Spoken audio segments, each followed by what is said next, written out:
Hey guys, I have a package from the cubicle.us, or I guess this just says the cubicle, and I'm Phil U.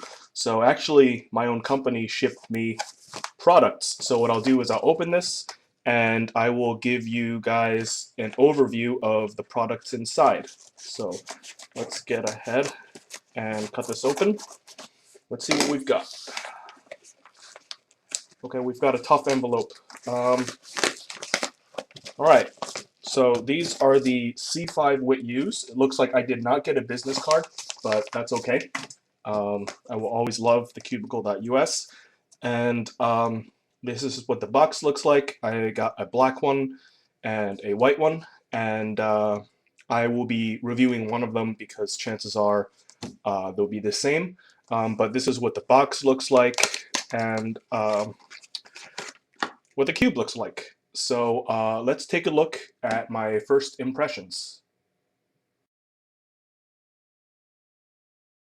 All right, so let's see how this cube turns right outside the box. This cube has not been lubed. I just took it out of the box. So it's a little bit scratchy, but it's actually quite nice when you take it out of the box and just play with it without lubing or tensioning. It's a bit loud, but the C5, which is the newer edition of the Type C, I know you guys probably have seen the C4 before, but to compare the two, this experiences, or at least I experience, fewer lockups on this than the C4. So in that respect, I think this was a success in terms of improving the lockups. This cube is very loud.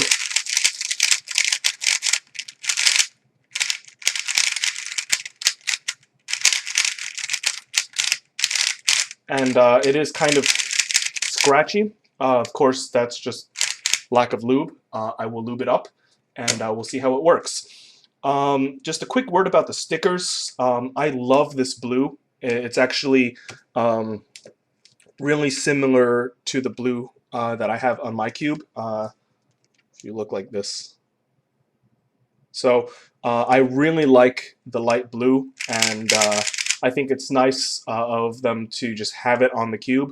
If you don't like light blue, I'm sorry it's on the cube, but that's what it comes with. I personally love the color, and the stickers seem pretty nice. They're all pretty bright, and it's consistent, the stickering, so like nothing is terribly off center, and sticker quality is quite nice. Yeah. All right, so let's take a look at the pieces. In an effort to be concise, I already took the black one apart. That's the one I'm going to lube. This is what the edge looks like. It actually comes apart like this, and it has these, you can see, this hole right here is where this plastic portion slides in. So the edges kind of slide into each other, and it looks like this. And this is the area over here that's in between these two plastic, I guess, these sheets, and that prevents the edge from popping out. So it's like a torpedo effect. And this corner, it's really cool. Let's see if I can take it apart. So it slides in like this, and it's just really interesting. It's really sharp. So if you're going to take the corner out, would be careful. This is kind of sharp, but it's good. Put the corner back in, and that's what the corner looks like.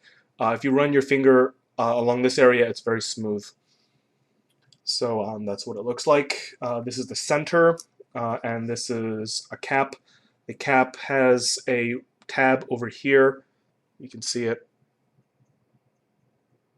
A tab to secure the cap in place. I don't think the cap will fall off like many older cubes.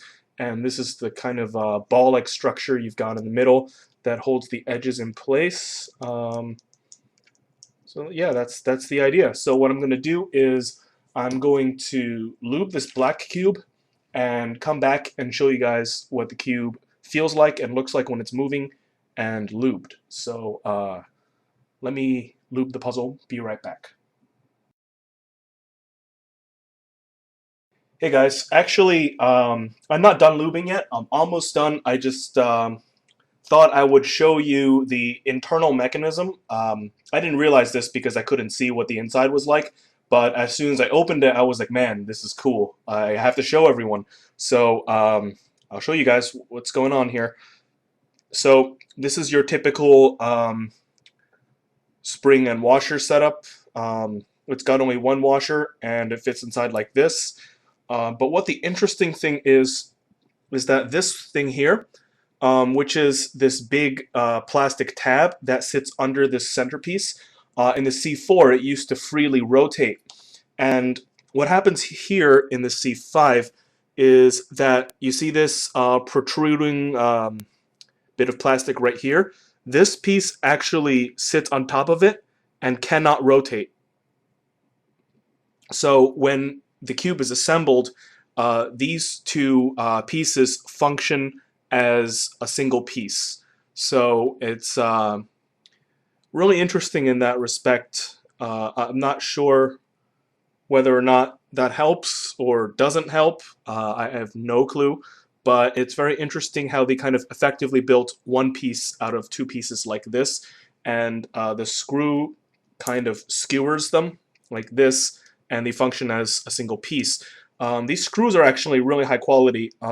There's a bit of screw at the tip where you can just put it into the center to ensure a straight screw, so there are no issues with accidentally screwing it in and not being perfectly straight. So very interesting design, very smart design with the screw. That's all I have to comment right now. I will finish up lubing momentarily. Be right back very soon. All right, so let's talk about the corner cutting in this puzzle. So uh, corner cutting is pretty reasonable. This is already kind of extreme, but it's doing it. If you want to do line to line, which is something hopefully you don't run into in a solve, you know, you can get it, but you would have to force it, and it's not exactly the most pretty thing. So bottom line is the closer you get to a perfectly aligned turn, the easier it is. And when you get it to about this level here, it's the same amount of force to corner cut as if you were just to turn the layer with everything aligned, which is something I really found interesting. Is if you just keep it like this, it's like the same resistance you would need. And backwards corner cutting, if you try like something ambitious like half a piece, for example, it'll do the trick, but more force. The less angle you try to go for, the more comfortable it is. And if it's anything less than this, it will just do it as if you're aligned and turning. And it's so easy actually that I could do it with my pinky. The pinky is not exactly the strongest finger out there, but it's so easy to corner cut that I can do it with my pinky. So that's the good thing. The bottom line is that the big ambitious corner cuts probably won't work out too well if you expect to use minimal force, but you could push through them, kind of power through them if you use more effort. The small corner cuts are great. They're more practical, and they're taken care of by the cube. So final verdict is that the corner cutting is very good. It provides. Let's talk now about the turning. The feel of the turning really changed. I was really impressed by how much it could change with lubing. And to show you guys a comparison, this is a C5, same cube, except not lubed. I just took the thing out of the box and I just left it alone while I lubed this puzzle. So you can really hear the clackiness. It's not, for me, it's not the prettiest sound out there. I wouldn't like the sound. And I was actually, when I first took it out of the box, I was like, whoa, man, this is this is some extreme sound for a cube.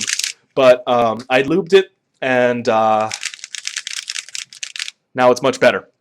So you can definitely change the way the cube feels when you lube it. So if you take the cube out of the box and you hear this clackiness and the pieces grind against each other, don't freak out, because you can totally solve that problem, or at least really lessen the seriousness by lubing it. Precisely what I did, and now the cube has smooth feel. You can still tell it's a Type C, but I'm not bothered by it. In fact, I kind of like the turning. So yeah, definitely don't freak out if you get something and it's really clacky. Try to fix it with lube. So that's the idea. And as for the M slices are quite good. They're very reasonable. Obviously nothing to write home about, but it suits my M slice needs. I do mostly EPLLs with M slices, and they do the trick for me. For root solvers, I'd imagine the M slices would still be adequate. I don't really see any problem with the M slice. It's quite nice. Didn't mean to rhyme, but you know, slice rhymes with so many words. It's kind of unavoidable if you're trying to describe something as nice. Last thing is the other layers turn quite well too. It's a generic T-perm. So yeah, very normal turning, and quite a unique feel to a cube. So that's the turning. That's how it works. And yeah, once you get the cube out of the box, you can really change the way it feels by lubing and tensioning it. Let's talk about now who this cube is for. All right, so let's talk about who should get this puzzle. When I say who, I mean what types of solvers and what types of people with preferences would like this puzzle. So let's start with preferences. So obviously, as I just demonstrated, the cube is pretty quick and it has a crunchy feel to it. So if you're into those feelings, I think you would really appreciate this cube because it definitely delivers in the crunchiness department and the quickness department. If you like the old C4, definitely this cube would be good for you because it's a really nice improvement. I'll talk more about that later. And also, maybe if you liked the old A5, I know that's a bit of a jump back into time, but I really do feel like they're similar because you can feel yourself moving and the pieces kind of running over each other in a really pleasant way. And that's the same quality you get in the A5. The moves kind of click into place, and there's a nice combination between smoothness and clickiness.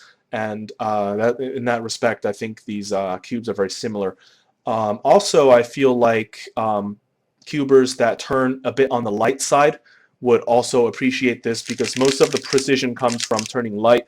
Now, if you turn like really aggressive and angry, you might have a little bit of trouble with this cube. I would recommend tightening it if you're a very aggressive, angry turner. But if you're light or just even normal, I consider myself normal to light, you would definitely appreciate the combo from the smoothness and the clickiness. So to wrap things up, really recommend this to people who like the C4 and the A5. Recommend it to people who like the quick, crispy feel combined with a little bit of smoothness. You can really feel the cube. So if you'd like to feel the cube turn while you turn it, definitely this puzzle will be a great addition. Obviously, if you're just curious and want to see what it's like, you know, nothing will satisfy that curiosity better than trying out this puzzle. So this pretty much does it for my recommendations section. Let's talk about closing thoughts and overall, I guess, overall impression of this cube after review. So let's talk about some final things on my mind. I would first like to point out that I think this cube is a really great improvement over the C4, which is its direct predecessor, the cube that came directly before this. And the C4 was pretty cool. It had a new feel, and it was very different from Diane cubes, but it had a lockup issue if you tried to turn really fast, and it was even worse if you didn't tension the cube properly. So I think whoever made this puzzle really did a good job fixing that issue. I tensioned this. I spent a lot of time thinking about it, and worked hard and tried to make all the tensions even. And now I don't have any sort of lockup issue. So I think this cube, definitely whoever made it took that into account very seriously and took steps to make sure the insides don't catch. It's just that this cube demands a little extra care because I think you need to tension it pretty precisely before you can really judge how the cube is, and before you can really appreciate the other more positive aspects of the cube, such as its vague smoothness and that combined with its crispiness. So I think in order to really appreciate the positives of this cube, you really need to take good care of it and lube and tension it well. So I guess before I go on to other things, if you have any questions about that process, feel free to ask us, and we'll talk to you about how to take care of this cube, because I feel like this cube deserves slightly more care, so it has like a slightly higher standard than other cubes in terms of how much work you should put into it. So that's the deal with this cube compared to the C4. Once you tension it, lockups aren't an issue, and yeah, you'll feel good. If you don't tension it, the cube will like come back and get you. I don't know if the cube has a mind of its own. In any case, this cube will be sold at the cubicle.us, which is the store I work for, and we will have it under the 3x3 section. We will also ask our good friend ModCuber to produce fitted stickers for this puzzle. So you will see some fitted stickers come up once he gets a hold of this puzzle and takes a look at it. But we'll design custom stickers for this puzzle, and hopefully you can give this puzzle a chance and add it to your collection. Thanks for watching this overview. If you have any questions or comments, or if you have any other thoughts about the C5 or anything really review related, feel free to comment and we'll talk about it. Thank you very much for watching, and see you in the next video.